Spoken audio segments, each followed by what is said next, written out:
القرآن للذكر فهل من مدكر. Alhamdulillah wa salatu wa salamu ala rasulillah. Welcome to lesson 2 in the introduction to Tajweed course at QuranicMastery.com. So in lesson 2 we'll be looking at the Makhaarij. The Makhaarij are the articulation points of the Arabic letters. You should all know the Arabic alphabet now, and now we will look at how and where they come from. So we'll go straight into the definition. The articulation point of any letter is the place a letter is emitted, meaning a sound that comes out of the mouth by manipulating a specific point of articulation. They are known as Makhaarij is singular. So Makhaarij is the singular and Makhaarij is the plural. Makhaarij means more than one articulation point. Makhaarij. So when we're talking about the signs, we're talking about the Makhaarij. So using the correct articulation point of a letter is necessary to ensure the utterance of the letter correctly. So when we say meme, we must join the lips and ensure the m comes out correctly. Almost all the articulation points in Arabic are very specific places, but there are some that have a general area of articulation. When we come to the sifat, then you will realize which ones have some general areas of articulation. So almost all of them, all the points in articulation points in Arabic are very specific places, but there are some that have a general area of articulation. There are ways for you to see what articulation point you are using for a letter, not necessarily the correct one. So for example, a person might be saying the lam or the la sound in a particular way. Now, although the sound is coming out, it's not the correct articulation point for lam in Arabic, because L and lam has very slight difference in the articulation point. So there's ways that you can check this. That's what it means. There are ways for you to see what articulation point you or me are using for a letter, but that might not necessarily be the correct one. And why? So that you can compare what you are using to the correct way of articulating a letter. So you can compare the way you're saying it to the way it should be said. So number one, the way of checking a particular articulation point is to pronounce the letter with a shadda. In other words, doubling the letter. So when you say j, say j, j, j, or ma, ma is this being from a correct point. Kha, kha, kha is this being said from the correct point. But the way that I prefer is to pronounce the letter with no vowel and put hamza before it, meaning that letter that you're trying to check, you put no sakin on it, you put hamza before it, so you are checking it. So for example, you say to check the meme, or akh to check the kha, or ar to check the ra, or aj to check the jim.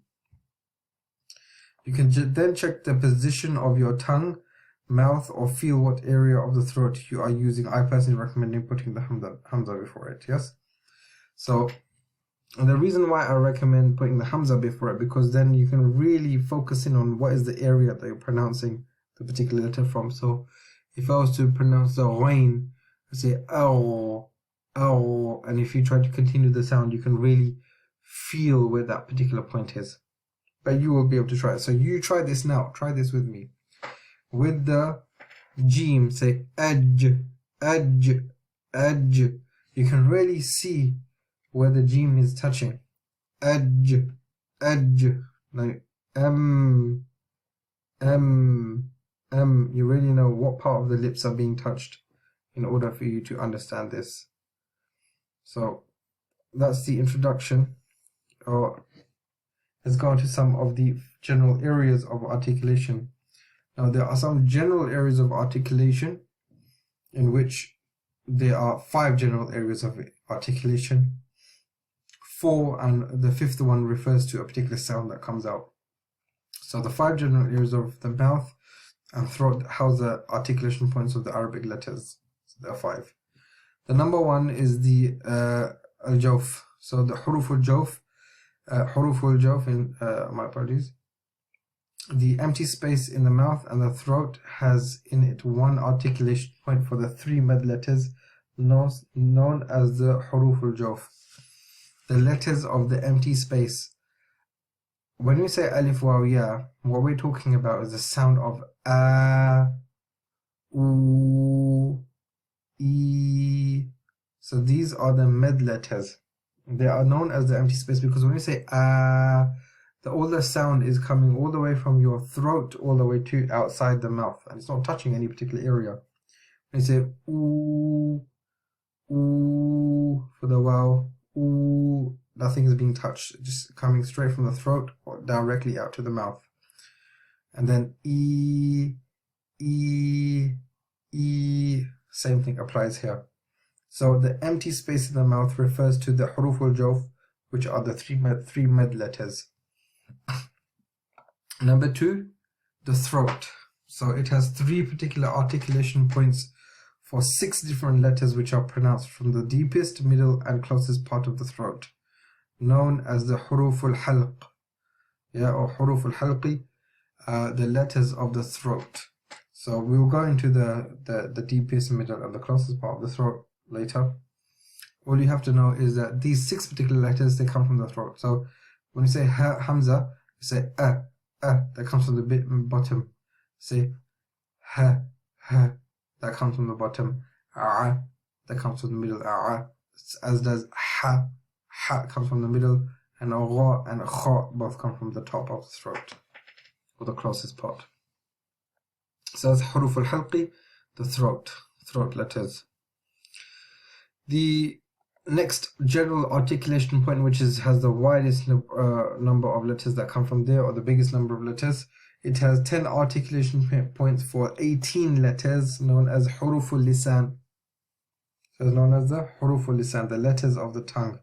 And they are ta, tha, jim, dal, dhal, ra, zay, sin, shin, sad, dad, ta, dha, qaf, kaf, lam, nun, and ya. This ya is mutaharrika, which means there is a haraka on it, like ya, you, or yi.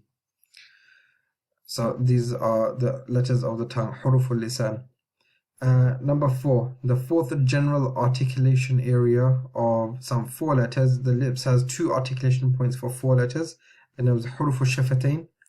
Shafatayn meaning the 2 lips, the letter of the lips, and that's waw. Again, just like the ya, this is when it's mutaharrik. Mutaharrik means when it has a fatha, dhamma, or kasra. So, or any of the tanween. So wa, wu, wi, wan, wun, win. So fa also comes from the lips, mim and ba.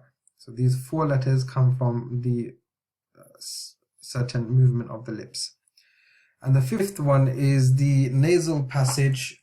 The nasal passage is the sound which comes from the hole of the nose towards the inside of the mouth. So of course the face has got lots of holes in it, and the interior part of the nose, or the inside part of the nose, internal part of the nose, has a hole which comes into the mouth. And the articulation point for this is the al-khayshum, that emits the ghunna sound, the ghunna sound. So al-khayshum is the nasal passage which emits the ghunna sound, and that's of the noon and the mim, which emits the n and m, which is the same as in English. If you try to say n and m, you would also hear this ghunna sound coming from them. It has to be in these 2 letters. You can't get away from it. So al-khayshum, which is the nasal passage, which is the 5th general area of the 5 articulation points. So inshallah, in the next video, we will start looking at the makhaarij, at the areas of each letter, starting with al-jawf. Salam Alykum. Be sure to download your free implementation workbook. We go through it step by step. All the videos correspond with it. We have laid it out very strategically so you can master Quranic Tajweed and Quranic Mastery and implement it while you go along. Okay, so be sure to download this and it will help you on your journey. It's free to download. The link should be in the description. Assalamu alaikum. If you enjoyed this video, guys, please like this video so we know you enjoy it, as we can make more. Please write a comment and tell us what you thought about the lesson. And don't forget to subscribe. Subscribe now. Jazakallah. Assalamu alaikum.